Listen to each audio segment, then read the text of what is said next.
I started my day with the most important part of any PhD student's life, which is coffee. And once I drank this and had breakfast, I then got dressed and got ready for the day, and then sat down at my desk to start work. I had a meeting with my supervisor at 11 that morning, which is pretty much the only reason that I wasn't still wearing pajamas, which is what I do most mornings since I'm working from home. But before my meeting, I had some time to do some work. So I worked on typing up some of the sections of my thesis that I'd recently edited.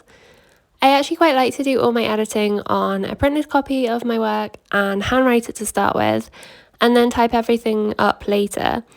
I kind of find it easier to focus when I'm looking at paper rather than my laptop, and it also means that I get the chance to double check all the work I've done when I'm typing it up and to make sure I'm happy with it.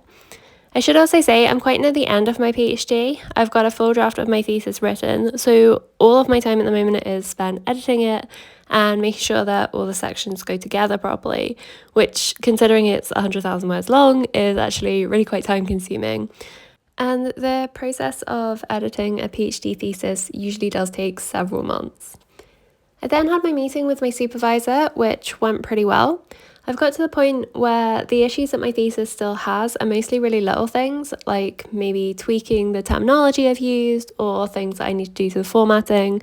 So it's really nice to get the feeling that everything's going in the right direction at the moment. After my meeting, I then had a break.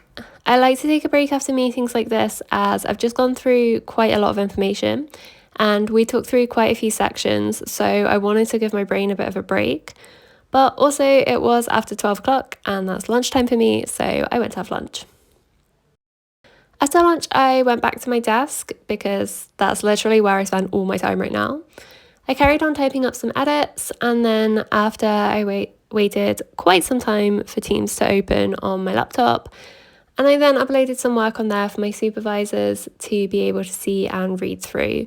And then, since it was a Friday and I didn't really feel like doing anything that took too much brain power, I chose to do some of the formatting of my thesis and sat and changed the font colours on a bunch of examples. So with these, I'm just colour coding all the examples from Egyptian texts that are in my thesis to highlight the bit that's relevant to the point I'm making around it, basically to make the reader look exactly where I want them to. So yeah, it's quite an easy activity, but I have around 500 examples in my thesis. So to work out the relevant bit for each one and then change the colour for it for each line is a little bit time consuming. And I'm finding this a lot actually, that most of what's involved in finishing my PhD thesis isn't actually too difficult. And I've done all the hard stuff over the last 3 years that I've been working on it. But it's all just very time consuming because the thesis is so long.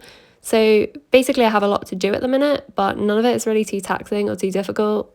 But it's all quite time consuming. So this is why the process of actually finishing a thesis takes so long.